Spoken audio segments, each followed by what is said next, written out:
No doubt you will be surprised to hear that reconciliation did not work. Surprise! Reconciliation did not work, and I have now been proven correct in my belief that my wife has been lying to me and everyone else for the most of the last year. I told you so, you're welcome to say it any time. My daughter's birthday occurred over the weekend, and my wife made a public statement about it on Facebook. Her assistant made a remark on the post. The messaging between him and my wife lasted for 2 days as a result of this. The fact that he contacted me was confirmed by her, but she would only provide a general description as to the subject of their communication and said that it was just 1 or 2 texts. She would inform me that he is inquiring about the age of our daughter, and so on. However, she has been carrying her phone around the home with her for the last 2 days and responding to incoming messages as quickly as she did during her affair in the summer of 2014. She hasn't handed me her phone yet, and she isn't aware that I was able to figure out her PIN number from her phone. She is very predictable in her choices of passcodes. Things started to become a little flirtatious, and they began to make references to previous events that had occurred between them. There isn't anything that stands out as a smoking gun. During this call, he said that he was staying at home on Monday and Tuesday owing to the severe weather conditions in the area and the fact that he was working outdoors. After the kids have gone to bed on Monday night, she decides to color her hair a different color. I felt this was unusual since she had just finished it before Christmas, and it wasn't all that horrible to begin with. In addition, she has returned to working from home, so who has anything to impress her with? During the late night hours, she was in the bathroom for well over an hour, performing this and other grooming. I went to bed at 11:30 p.m. and asked if I may come in to wash my hands before bed since I was tired. She responded no and slid my toothbrush out through a gap in the door, out of sight. When I inquired as to what she was doing in there for such a lengthy period of time, she said sarcastically, "I'm getting ready for you." Right. Sure. When I found out that AP had tomorrow off, I instantly associated it with her spending an hour or more in the bathroom grooming herself. In order to readily detect if she had traveled anywhere throughout the day on Tuesday, before I left for work, I reset the trip odometer in her vehicle before leaving for work. As I go out the door, she's sitting in her customary sweatpants in front of the computer. During the day, she sends me a text message informing me that she would be taking a sleep at lunch. My wife has changed into a low-cut top and a full face of makeup while I was at work. When I get home from work, she has already changed. When I inquire as to the significance of the breast shirt, she deflects the topic. As a result of her frequent visits to a local bar when our son is engaged, I assumed she would have changed her mind about taking him to his activity tonight, but instead she goes and puts on a new long-sleeved sweatshirt after dinner and leaves the house. So what's the deal with the breast shirt throughout the day? I take a peek at the car's trip counter, and sure enough, there are 5.5 kilometers on it.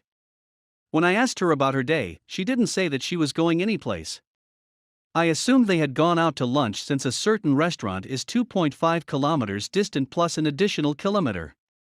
AP will be picked up in 5 kilometers, yes, he lives that close to use 7-minute walk. It turns out that I was just slightly off base.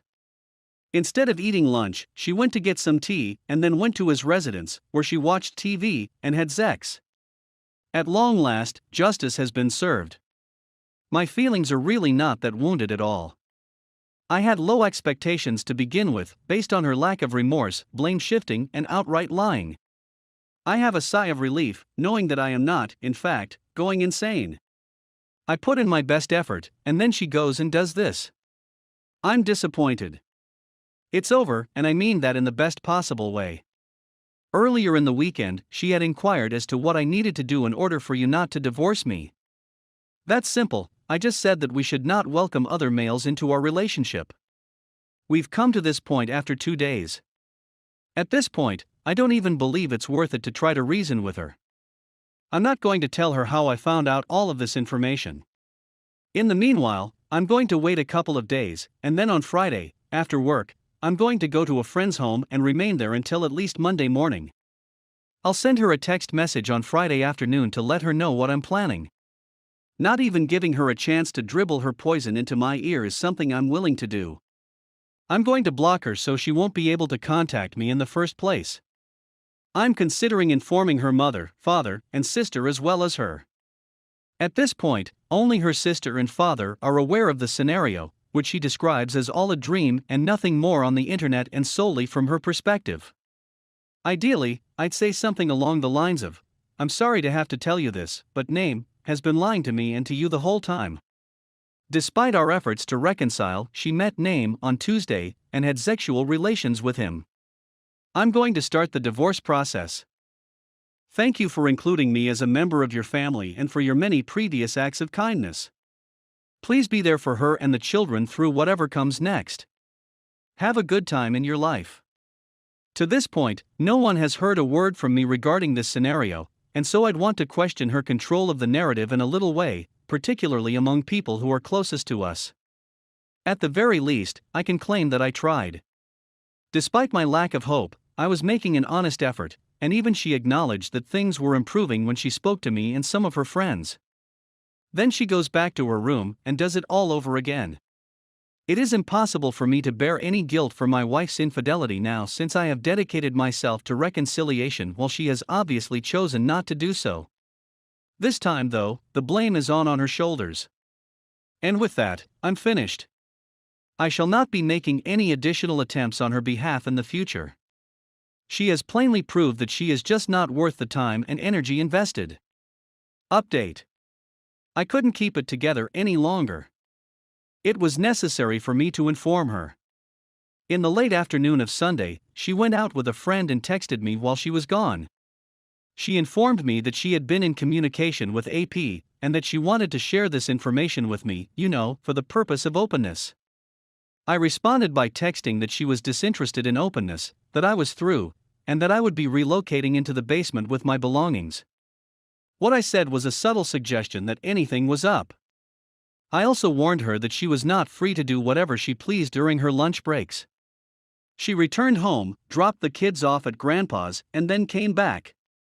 I truly didn't want to be there and should have left the home before the talk started. I had attempted to get away from her, but she had pushed me back every time I attempted to get away from her.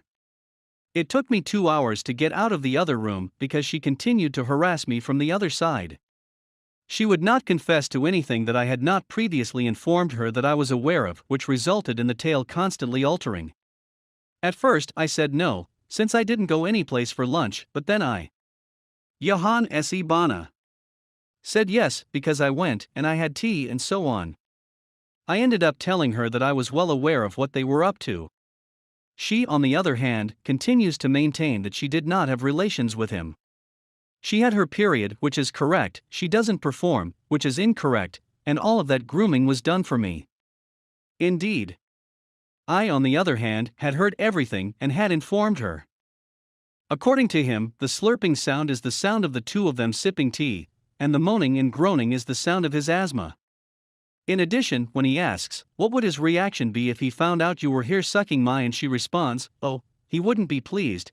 It was just a continuation of their dream conversation. I'm talking about the event that I were to stroll into the room when they were in the middle of something. She would exclaim, "It's not what it seems to be."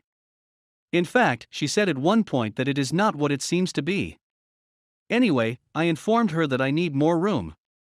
She would not accept it until I removed the proof from the situation. I was desperate for the fight to come to a conclusion, and that was the only way it was going to happen. Consequently, I made a spectacle out of removing some odd data from a USB stick.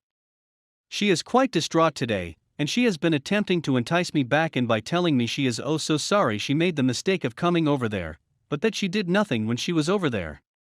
She has been messaging me nonstop since she removed his contact information and handed me all of her passwords this morning. She is a steamroller, and she will not accept my choice to put a halt to the relationship. It's as if I don't have the right to be in control of my own destiny in this relationship. I mean, I'm at a loss for words. This has completely taken me by surprise, yet I suppose I shouldn't be shocked at all. I simply want to vanish into thin air. Update no. 1. A diagnosis of depersonalization disease has been made by my wife, and she is using it to manipulate me into remaining in the relationship. I see this as her latest effort to deflect accountability for her conduct and as a kind of manipulation. What I'm looking for is someone who has had any experience with this illness, whether they've had it themselves or have known someone who has.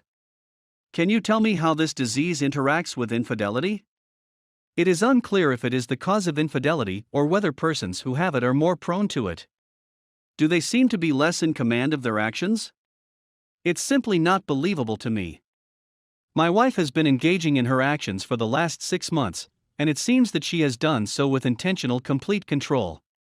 At the same time, she claims she has no understanding of what is taking on, while yet relaying information to her pals about what is taking place.